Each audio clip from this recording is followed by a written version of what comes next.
¿Cansado de ver aburridas y tediosas clases? Pues suscríbete aquí para ver los resúmenes todos los días. Y bienvenido a Iñaki Guis. La primera clase que veremos será la de español, titulada Validando mis argumentos.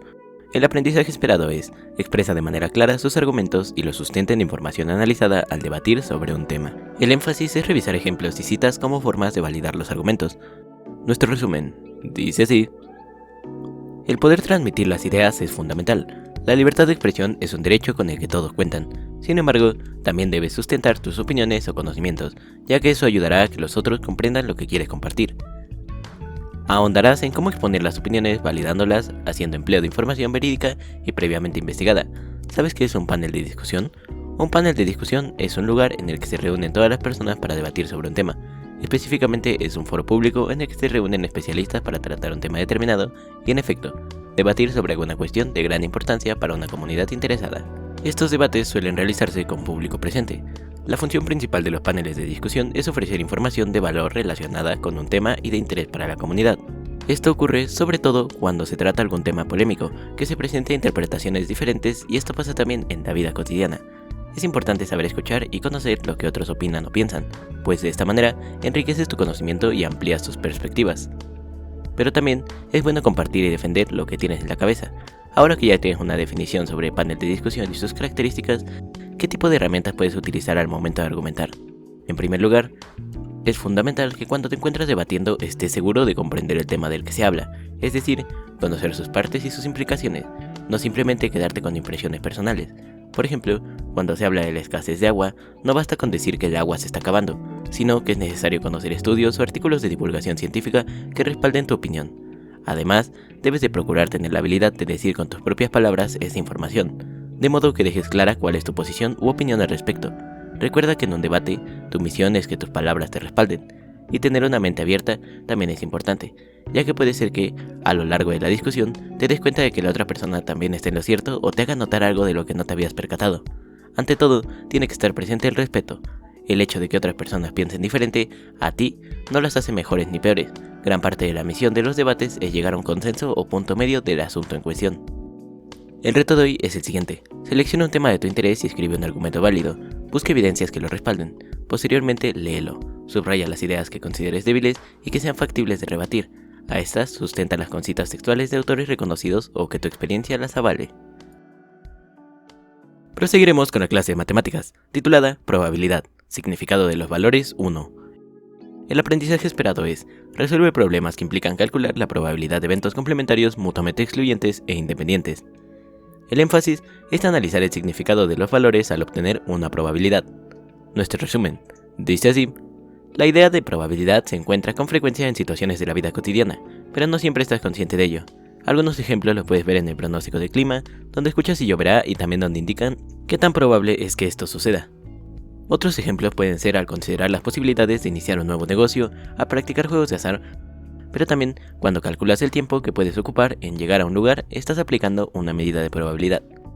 Ahora estudia la escala de probabilidad en eventos. La probabilidad es la medida numérica que indica la posibilidad de que ocurra un evento, A, y se representa como P por A. La probabilidad es una medida sobre la escala de 0 a 1, de tal manera que, cuando un evento es imposible que ocurra, su valor es 0, y cuando un evento es seguro que ocurra, su valor es 1. Ubiquemos en la recta numérica los siguientes eventos según su probabilidad. Observa las imágenes al extraer una figura al azar. ¿Cuál es la probabilidad de que sea un círculo? Muy bien, la probabilidad es 0, ya que no hay círculos. Observa las imágenes y al extraer una figura al azar, ¿cuál es la probabilidad de que sea un pentágono? Muy bien, la probabilidad es 2 sobre 8 o 1 cuarto, que significa 0.25. Observen las imágenes y al extraer una figura al azar, ¿cuál es la probabilidad de que sea de color rojo? La probabilidad es 4 sobre 8, que es igual a 2 cuartos o que es igual a 1 medio, lo que significa que hay 50% de probabilidad o 0.50. Observen las imágenes y al extraer una figura al azar, ¿cuál es la probabilidad de que sea un polígono con más de 3 lados? Muy bien, la probabilidad es 6 sobre 8, o lo que es igual a 3 cuartos, que también es igual a 0.75 o 75% de probabilidad de que salga un polígono con más de 3 lados. Observen las siguientes imágenes y al extraer una figura al azar, ¿cuál es la probabilidad de que sea un polígono? La probabilidad es 8 sobre 8, lo que significa que hay un 100% de probabilidad de que al extraer una figura al azar sea un polígono. Recuerda que para calcular la probabilidad de que ocurra un evento se considera el número de resultados en que puede ocurrir el evento y se divide entre el número total de resultados posibles. Esta medida se puede expresar en fracciones, en decimales o en porcentaje. El reto de hoy es el siguiente. Recuerda que las matemáticas se aprenden ejercitándolas. Sugerimos pensar en qué situaciones de la vida cotidiana utilizas la probabilidad. Si te está gustando el video o te está siendo de utilidad, recuerda que nos puedes apoyar en la tienda de Fortnite o de Epic con el código INAKI1708. Continuaremos con la clase de formación cívica y ética, titulada Relaciones a distancia, responsabilidad y libertad. El aprendizaje esperado es: participa en acciones para promover y defender activamente el respeto a la libertad en el espacio escolar. El énfasis es analizar qué significa la libertad y la responsabilidad en el contexto escolar de la educación a distancia. Nuestro resumen dice así: el derecho a la libertad representa un reto en el ámbito educativo. Puedes elegir libre y autónomamente algunas de las condiciones o situaciones en las cuales ejercer la libertad en aspectos relacionados a tu educación, pero en otros casos, tu libertad puede estar condicionada por el entorno natural y social. La presencia de la pandemia por COVID-19 ha derivado en una emergencia de salud. Para prevenir contagios en los centros escolares, las autoridades determinaron suspender las actividades presenciales hasta que las condiciones lo permitan. Esto no solo ha sucedido en nuestro país, sino en varias partes del mundo, con la intención de detener los contagios y decesos. Por ello, se ha decidido que, para garantizar el derecho a la educación a todas y todos ustedes, se lleven a cabo diferentes estrategias para que continúen estudiando. La educación a distancia es un proceso que no puede ser llevado a cabo sin dos valores fundamentales que todas y todos practicamos y conocemos: la libertad y la responsabilidad. Es por ello que en esta sesión se tiene como propósito analizar qué significa la libertad y la responsabilidad en el contexto escolar de la educación a distancia. Cuando tienes una educación presencial, es decir, cuando asistes a la escuela, se establece una determinada organización, normas y reglas que se necesitan para asegurar que este tipo de educación funcione adecuadamente. Por ejemplo, portar uniforme, entrar y salir de la escuela a determinada hora, poner atención a las clases, entregar tareas y hacer exámenes. Estudiar a distancia en tiempos de pandemia se ha vuelto un reto para la educación en el país, aunque la modalidad a distancia ya se ha venido trabajando en universidades y en bachilleratos para el nivel secundaria es una novedad. Entonces, la educación a distancia es una modalidad de estudio medida por las tecnologías de la información y la comunicación, tales como el teléfono celular, las redes sociales, las plataformas virtuales, la televisión, la radio, la internet y demás recursos tecnológicos que facilitan el aprendizaje, la interacción y comunicación a distancia. Estas tecnologías pueden facilitar también el intercambio entre profesores y estudiantes entre sí, promoviendo un aprendizaje sin limitación de tiempo y ubicación para todas y todos sus participantes. La educación a distancia se centra en las y los estudiantes y en facilitar las estrategias que propicien igualdad de oportunidades de estudio para toda la población, como en este caso, en esta sesión, es un recurso de aprendizaje que puede llegar a una parte amplia de la población. Se diferencia de la educación presencial, ya que, como su nombre lo dice, no se requiere que las y los estudiantes se encuentren en los centros educativos físicamente. Además, existe también la educación virtual y la educación en línea. Ambas suelen confundirse con la educación a distancia, pero presentan diferencias significativas entre sí, que es importante que conozcas. La educación virtual se caracteriza porque la conexión a Internet es primordial. Además, requiere forzosamente el uso de una plataforma educativa, ya sea gratuita o de paga. En esta modalidad, el docente comparte con los estudiantes diversos materiales de consulta en la plataforma. Las y los estudiantes descargan los materiales y suben actividades. Por su parte, la educación en línea requiere de una conexión a Internet estable, porque las y los estudiantes y la o el profesor se comunican en un horario específico, donde ambos coinciden por medio de alguna herramienta o aplicación que permita realizar videollamadas o conferencias grupales, ya que las clases son en tiempo real. El reto de hoy es el siguiente: amplía tus conocimientos sobre el derecho a la libertad y la forma de actuar con responsabilidad. Puedes revisar tu libro de texto de formación cívica y ética. Proseguiremos con la clase de tecnología, titulada Migración técnica y la patente. El aprendizaje esperado es: usa la información proveniente de diferentes fuentes en la búsqueda de alternativas de solución a problemas técnicos. El énfasis es explicar el funcionamiento de una creación técnica y el papel de las patentes en el diseño y la creación de productos. Nuestro resumen dice así: el tema es migración y la patente, por lo que se hará referencia al IMPI, Instituto Mexicano de la Propiedad Intelectual, y antes de comenzar el tema a tratar, repasaremos algunos conceptos aprendidos en la sesión anterior. Recuerda que el diseño asistido por computadora se denomina CAD y son programas computacionales para crear representaciones gráficas de objetos físicos, es decir, 2D o 3D. El diseño o tecnología CAD se refiere a la técnica creativa del desarrollo de productos industriales, es decir, aquellos objetos que pueden ser producidos en serie y a gran escala. A partir de estos conocimientos y del uso de las TIC, creaste un producto, el calentador solar. Comenzarás por explicar cuál es su funcionamiento a otras personas, por qué se produce y para qué se utiliza.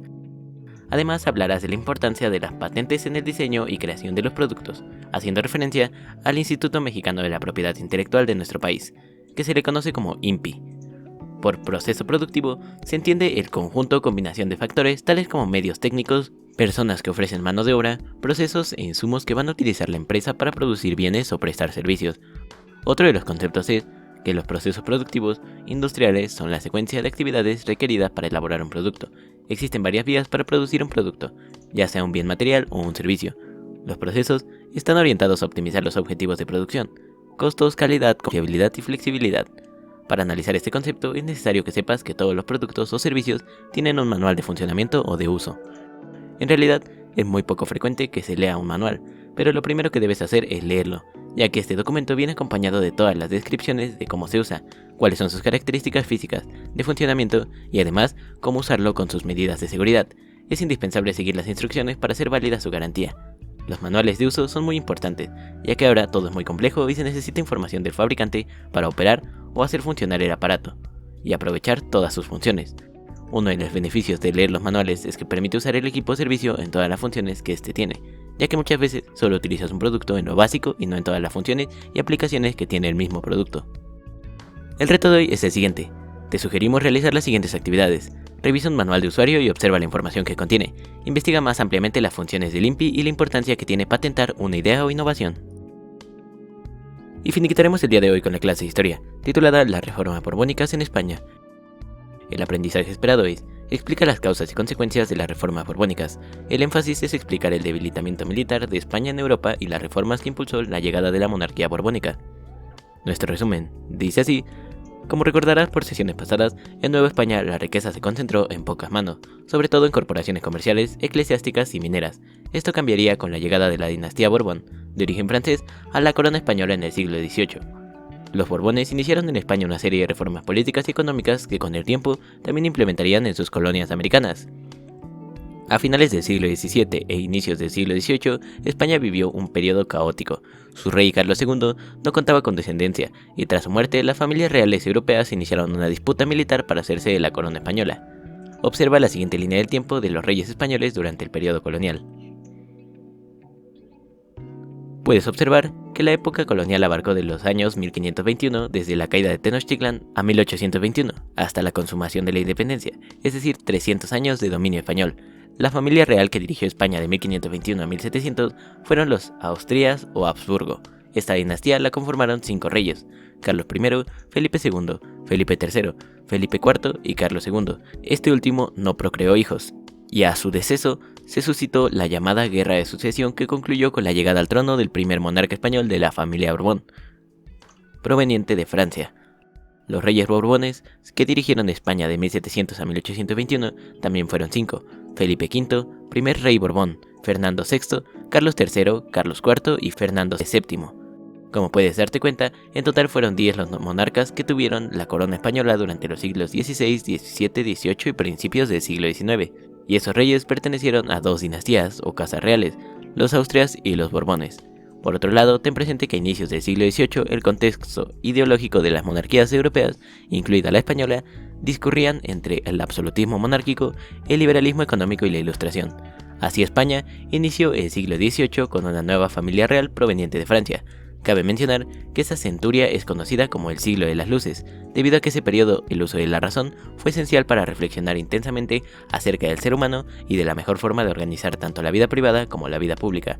Fruto de ese ejercicio intelectual fueron los novedosos postulados planteados por los principales pensadores ingleses y franceses y su implementación por algunos gobernantes. El reto de hoy es el siguiente. Durante 3 sesiones analizarás el tema de las reformas borbónicas y el reto para todas será elaborar una historia que irás complementando en cada una. En esta primera sesión, elabora la parte que corresponde a las reformas políticas y económicas implementadas por los Borbones en España. Puedes hacerlo a través de las vivencias de un personaje: el rey, un noble, un comerciante o un obispo. Para ello, emplea los recursos característicos de este medio de comunicación. Si te gustó el video o te fue de utilidad, recuerda darle like, suscribirte y activar la campanita para estar al tanto de próximos videos. Muchas gracias y hasta la próxima.